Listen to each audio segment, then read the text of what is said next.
It's that time of year again. It's March Madness time. I love this time of year. Every single year, I print out the brackets, and I try to predict who's going to be in the Final Four and ultimately who's going to win the NCAA Men's Basketball Championship. However, the problem happens usually in the first weekend, and this year was no exception. After the first weekends of play, I already have 3 of my 4 Final Four teams eliminated. Thanks a lot, Big Ten. I thought you were going to be good this year. The thing is, basketball is fickle. It's difficult to predict, and it's also difficult to coach. You see, these coaches, they spend hours looking at film, trying to figure out how to prepare for the game ahead. Then they try to get their kids all on board saying, hey, this is how we're going to attack offensively and defensively. Then, once tip-off happens, the coaching doesn't stop because things don't always go the way that you think that they should. And you have to call timeouts, get your team back on track, get everybody on the same path so that you can function the best as a team. Eventually, halftime comes. You get a chance to kind of look at what happened in the first half and make little adjustments as you go into the second half.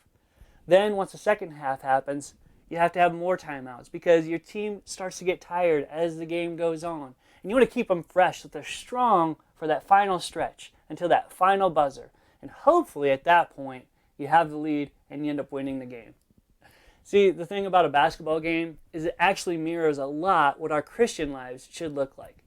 You see, Sunday is our pregame. Sunday, we gather around friends and family, and we gather and we worship God with everybody around. This is our pregame. This is when we get the game plan of how we're going to be able to make it through the week.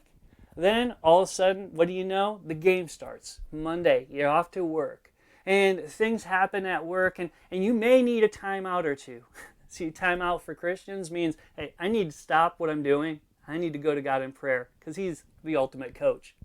Then, all of a sudden, halftime comes. You get about midway through the week, and that's when you hopefully have a Bible study that you can get into. This is where you dig into Scripture and you kind of get recentered for the second half of the week. Then as the second half of the week goes, well, you realize you may need a few more timeouts. The good thing about this is God doesn't give you a limit on how many timeouts you have during the week.